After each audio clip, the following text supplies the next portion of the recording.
এতে খাবার নিয়ে দেখ দেখ। হ্যাঁ খুলে দেবো।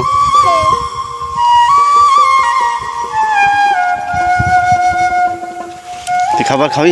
কি খাবার নেই? হ্যাঁ খাবো। কি খাবার ভিতরে আব্বু? হ্যাঁ কি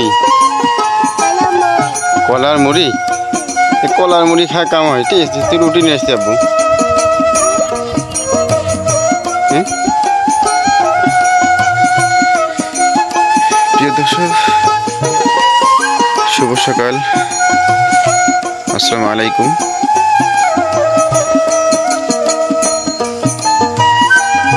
চাচা ভাতিজা ইউটিউব চ্যানেলের পক্ষ থেকে আপনাদের সকলকে জানাই শুভেচ্ছা ও স্বাগতম। বন্ধুরা, আজকে আমরা চলে আসলাম ব্যতিক্রম একটি ভিডিও নিয়ে।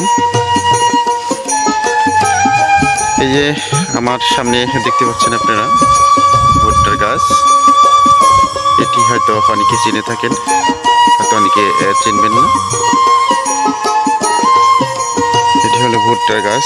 এই যে আপনারা দেখতে পাচ্ছেন ভুট্টা, এখান থেকে ভুট্টা তুলে নেওয়া হয়েছে। এখন আর ভুট্টা এখানে নেই, ভুট্টা সংগ্রহ করে বাসায় নিয়ে যাওয়া হয়েছে। কৃষক ফেলে গেছে ভুট্টার যে গাছ, সেই গাছগুলো। আর এই ভুট্টার গাছগুলো এখন আমরা সংগ্রহ করব জ্বালানির কাজে, অর্থাৎ জ্বালানির যে খড়ি সংগ্রহ করা হয়, খড়ি কাজ ব্যবহার করা হয়। ভাত রান্নার জন্য যে জ্বালানি লাকড়ি আমরা ব্যবহার করে থাকি, সেই লাকড়ির জন্য আমরা এই ভুট্টার গাছ সংগ্রহ করব। এই দেখেন মাঠকে মাঠ ভুট্টার গাছ পড়ে রয়েছে।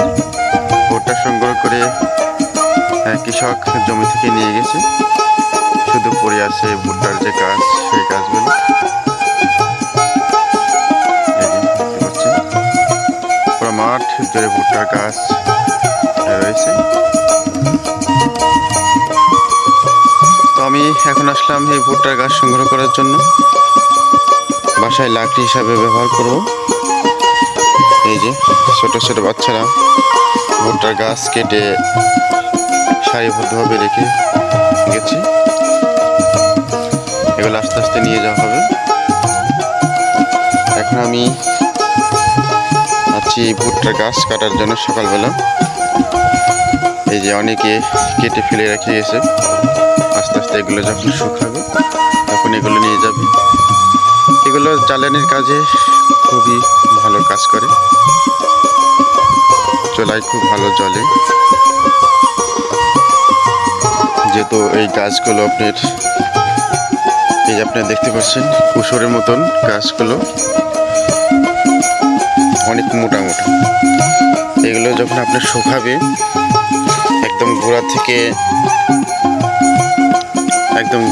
একদম মাথা পর্যন্ত, একদম কুশর আছে না আখ যেরকম, সেই আখের মতন এরকম হলো এই জ্বালানিগুলো হয়ে থাকে, এই ভুট্টার গাছগুলো হয়। আসলে এগুলো রোদ্রে শুকানোর পরে খুব ভালো জ্বলে, যার কারণে যারা জ্বালানি কাজে ব্যবহার করে তারা এগুলো কেটে কেটে নিয়ে যায়। কৃষক এখানে রেখে চলে গেছে। এখন এগুলো হলো আমরা কাটবো, কেটে বাসায় নিয়ে যাব, রোদ্রে শুকাইয়ে তারপরে এগুলো জ্বালানি কাজে ব্যবহার করব। খুব ভালো জ্বলে এগুলো।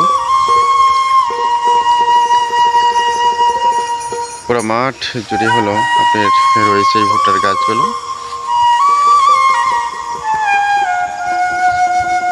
দেখেন অনেকে কেটে কেটে ফেলে রেখে গেছে, আস্তে আস্তে এগুলো নিয়ে যাবে।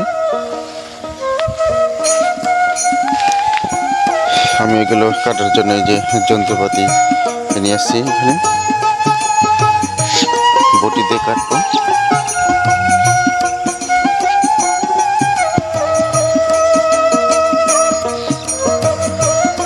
প্রিয় দর্শক, আপনারা সবাই দেখতে থাকুন কি হয়। কতগুলো করি, সকালবেলা কাটতে পারি। আবহাওয়াটা মোটামুটি ভালো আছে, ওয়েদারটা খুবই শান্তশিষ্ট। হালকা হালকা মেঘ করেছে, মৃদু মৃদু বাতাস বলছে, আমি দেখতে পাচ্ছি।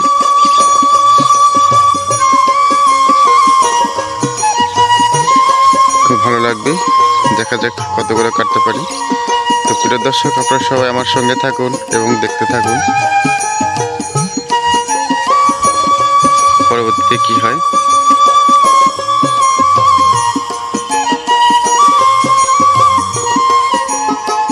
আর ভিডিওটি ভালো লাগলে অবশ্যই একটি লাইক, শেয়ার, কমেন্ট করবেন। হয়তো অনেকে এই চাষাভাতির ইউটিউব চ্যানেল দেখে থাকেন, যাদের একটু ভালো লাগে, যদি ভিডিওটি সামান্যতম ভালো লাগে থাকে অবশ্যই একটি লাইক, শেয়ার, কমেন্ট করবেন।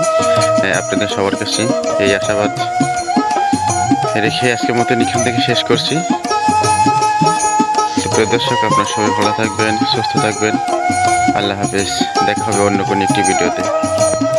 প্রিয় দর্শক, জ্বালানি সংগ্রহের জন্য আজকে মাঠে আসলাম। এই যে জ্বালানি আপনারা দেখতে পাচ্ছেন, এটি হলো ভুট্টার গাছ।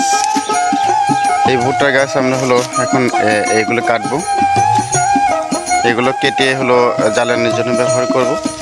আপনারা দেখতে পাচ্ছেন যে ভুট্টার গাছ, এই যে ভুট্টার গাছ দাঁড়িয়ে দাঁড়িয়ে রয়েছে। এগুলো ভুট্টা ছিঁড়ে নিয়ে গেছে মালিক। এখন হলো আমরা এগুলো কেটে কেটে জ্বালানির জন্য ব্যবহারের জন্য নিয়ে যাবো বাসায়। সকালবেলা আমি আসছিলাম মাঠে এই জ্বালানি সংগ্রহের জন্য, যেহেতু বাসা থেকে খুবই উৎপাত শুরু করছে, লাকড়ি নেই, রান্না করবে কি দিয়ে। সর্বসময় তো আসলে গ্যাসে রান্না করা যায় না, এবং গ্যাসের যে বর্তমান দাম, গ্যাস কিনে আসলে পোষাচ্ছে না। খুবই কষ্টদায়ক হয়েছে সাধারণ লোকের, গ্যাস কিনে রান্না করা খুবই কষ্ট হয়ে পড়ছে। এই জন্য গ্যাসের পাশাপাশি মাঝে মাঝে আমরা জ্বালানি সংগ্রহের জন্য এই লাকড়িগুলো ব্যবহার করে থাকি, মাঠ থেকে সংগ্রহ করে নিয়ে যাই। তো আজকে তো আর ব্যতিক্রম হলো না, আজকে চলে আসলাম এই জ্বালানি সংগ্রহের জন্য এই মাঠে। এই যে আপনারা দেখতে পাচ্ছেন, আমি কেটে কেটে সকালবেলা অনেক সকালে আসছি এখানে, কেটে কেটে এই যে আমি লাকড়িগুলো রেখেছি, একদম পুরা লাইন ধরে রেখে দিয়েছি, একদম পুরা লাইন ধরে। আরও হলো এখানে যে লাইনগুলো আপনারা দেখতে পাচ্ছেন, এগুলো আস্তে আস্তে কাটবো, অনেকটা যতটুকু কাটা যায় ততটুকুই কাটবো, কেটে নিয়ে যাবো লাকড়ির জন্য। এগুলো হলো আপনার রোদে শুকানোর পরে খুবই ভালো, যেমন পাটকাঠি যেমন জ্বলে ঠিক তেমনি এই লাকড়িগুলো জ্বলবে আশা করি। গত বছর আমি এই লাকড়িগুলো মাঠ থেকে সংগ্রহ করেছিলাম, কেটেছিলাম। দীর্ঘদিন আমি জ্বালানি কাজে ব্যবহার করেছি, এই জন্য এবারও আসলাম, এগুলো কাটবো, কেটে নিয়ে যাচ্ছি। যেহেতু বাসায় এগুলো না কাটলে বাসায় রান্নাবান্না করবে না, আমাকে খেতেও দেবে না, সকালবেলায় হুমকি দিয়েছে। যার কারণেই সকালবেলায় সব কাজ ফেলে রেখে গবাদি পশুর আসলে ঘাস কাটার প্রয়োজন ছিল, তো সেই ঘাসও সকালবেলা কাটিনি। ঘাস নিয়ে কেটেই আপনি চলে আসলাম এই লাকড়ির জন্য এইখানে মাঠে। এক লাল কেটেছি, এখন হলো এই পাশ দিয়ে আপনার যে লালগুলো আপনারা দেখতে পাচ্ছেন, এগুলো আস্তে আস্তে কাটবো, কেটে নিয়ে যাব। তবে দুঃখের বিষয় হলো আসলে একা একা এগুলো কাটা খুবই কষ্টদায়ক। যেহেতু কাটা যায়, কাটার পরে যে এটা মাথায় বহন করে বাসা পর্যন্ত নিয়ে যাব, আসলে বোঝা তোলা খুবই কষ্ট। একা একা এত বড় বোঝা, যেহেতু আপনারা দেখতে পাচ্ছেন এগুলো অনেক মোটা। এই যে দেখেন, এই যে আপনার এই খড়টা দেখতে পাচ্ছেন, লাঠিটা দেখেন কি মোটা, কুসরের মতন এগুলো মোটা হয়ে থাকে। যার কারণে এগুলো একা একা বহন করে মাথায় করে নিয়ে যাওয়া খুবই কষ্টদায়ক। তারপরেও কেউ নেই, কী আর করবো, একা একাই আসলাম। আপনারা দেখতে পাচ্ছেন এই যে আমার হাতে, এটিকে বটি বলে, অনেক ধারালো, কাঁচি দিয়ে আসলে পোজা পোজা কাটা খুবই কষ্ট, যার কারণে বটি নিয়ে আসছিলাম। তো প্রিয় দর্শক, আপনার সবাই দেখতে থাকুন কি করি, সে পর্যন্ত সবাই ভালো থাকবে।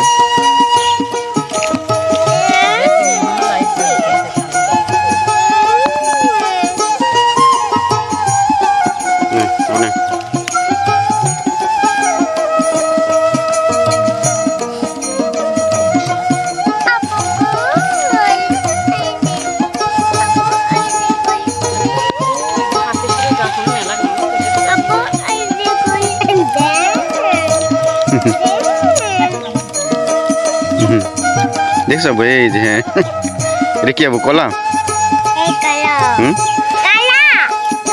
তুই কাম না করি খাসিস আবু তুই কাম না করি খাসিস হুম এই যে মুড়ি মুড়ি মুই